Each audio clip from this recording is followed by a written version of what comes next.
Now furthermore मैं अब ये चाहता हूँ कि आपको कुछ एक दो क्वेश्चन इस CSM मेथड के मज़ीद करवा दिए जाए। अगर हम गौर से देखें तो this is part number 9, 4 - 8 by 3x + 1 equals to 3x² + 5 over 3x + 1।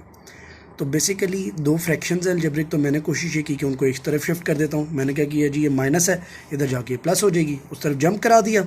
अब इनका एलसीएम सेम ही आएगा क्योंकि सेम अलजेब्रिक टर्म है, 3x + 1 एलसीएम आ जाएगा। तो जब सेम एलसीएम होगा तो डेफिनेटली ऊपर एज इट इज़ ये दोनों numerators as it is add हो जाएंगे। ये ऐड हो गए, ये 5 + 8 ये 13 हो गया जी, और ये 3x + 1 इधर डिवाइड हो रहा तो जाके मल्टीप्लाई हो गया। फर्दर हमने इसे मल्टीप्लाई कर दिया, ये चीज़ बन गई।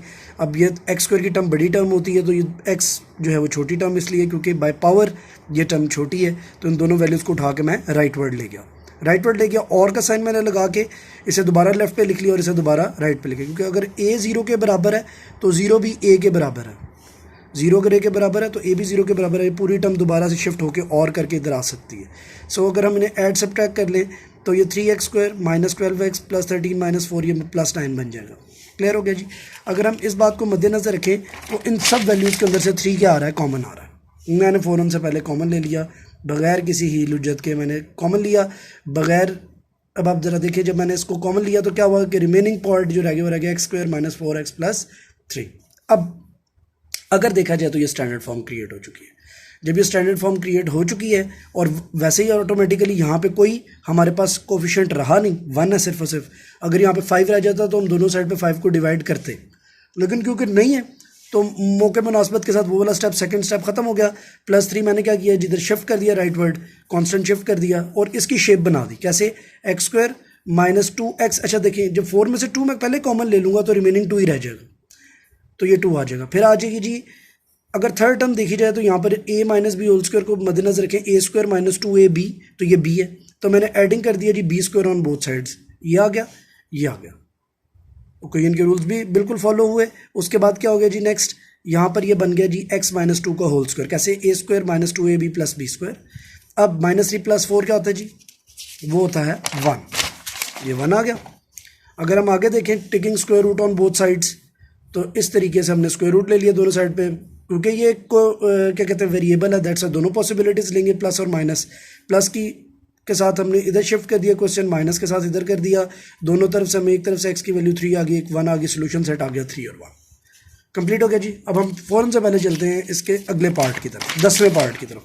10वां पार्ट कुछ इस तरीके से लिखा है और ये इंपॉर्टेंट क्वेश्चन भी है। अगर हम देखें तो ये क्वेश्चन बिल्कुल भी स्टैंडर्ड फॉर्म में नहीं है, तो क्या किया मैंने, इधर भी स्क्वायर ओपन कर दिया और फर्दर इधर भी मल्टीप्लिकेशन कर दी। जैसे देखिए 5 × 7 = 35, 523 टाइम्स क्या हो जाएगा जी, 115, साथ a × a² हो जाएगा। सेम इसी तरीके से ये स्क्वायर ओपन हो चुका है, ये 7 बार मल्टीप्लाई कर देगा। सो फाइनली हमारे पास ये टर्म बचेगी। इन दोनों टर्म्स को ये प्लस है, इधर शिफ्ट करेंगे तो माइनस हो जाएंगी। इस जगह पर देखा जाए x के अकॉर्डिंग तो ये साइड हैवी है, क्योंकि इधर x² आ रहा है और इस तरफ x आ रही है मैक्सिमम पावर, तो बजाय ये उधर शिफ्ट करें, ये इधर शिफ्ट कर जाएंगी। हमेशा बात याद रखिएगा, बड़े की तरफ शिफ्ट करना है आपने वैल्यूज़ को।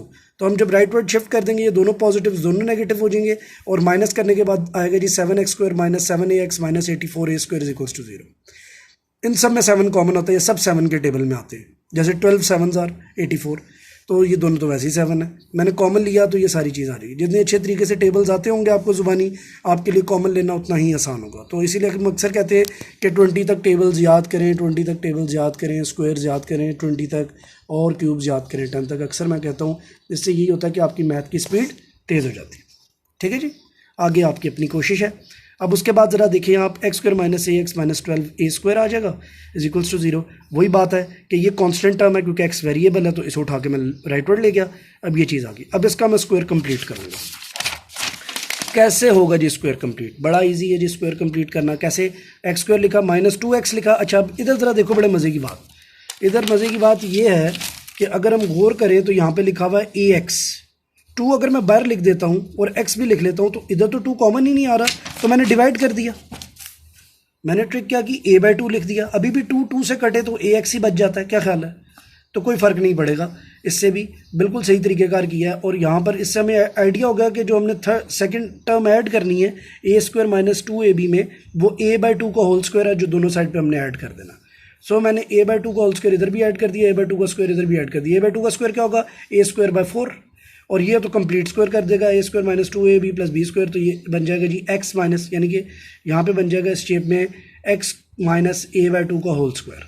स्क्वायर कंप्लीट हो गया जी, ए माइनस बी का होल स्क्वायर यहाँ भी कंप्लीट हो गया, कंप्लीटिंग स्क्वायर मेथड इसीलिए इसका नाम है।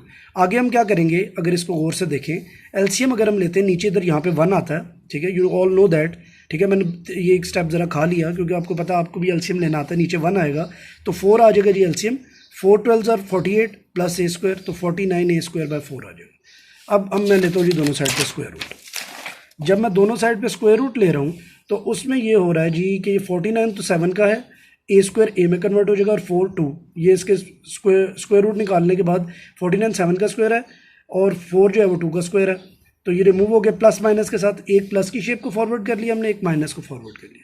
सॉल्व करने के बाद हमें रिजल्ट यहाँ पे पहुंचे कि x की वैल्यू आ गई 4a और यहाँ पर x की वैल्यू आ गई -3a। ठीक है जी, तो 4a -3a, this will be the two solutions. आप अपने बुक के एंड के ऊपर आंसर्स को मैच भी कर सकते हैं। तो मैंने 2 क्वेश्चन का ओवरव्यू भी आपको दे दिया। अब जो नेक्स्ट वीडियो मैं आपको अपलोड करूँगा वो कंप्लीटिंग स्क्वायर मेथड के थ्रू क्वाड्रेटिक फार्मूला जो 1.3 एक्सरसाइज को कवर करेगा, उसको जनाब अली कवर करने के लिए होगा, यानी कि वो मैं आपको उसका प्रूफ सिखा दूंगा। अब इसके 10 पार्ट हैं, मैंने 3 आपको करवा दिए, 7 पार्ट अभी रहते हैं, उनको आप प्रैक्टिस करें इसी रूल के मुताबिक। अगर कोई आपको इशू होता है किसी एक पर्टिकुलर क्वेश्चन में समझने के लिए तो you can message me at my WhatsApp account, आप उधर मैसेज कीजिए तो फिर मैं उस क्वेश्चन की भी वीडियो आपको कोरेस्पॉन्डिंग भेज दूंगा।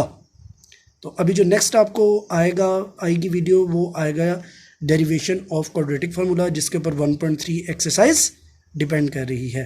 थैंक यू सो मच, अल्लाह हाफिज़।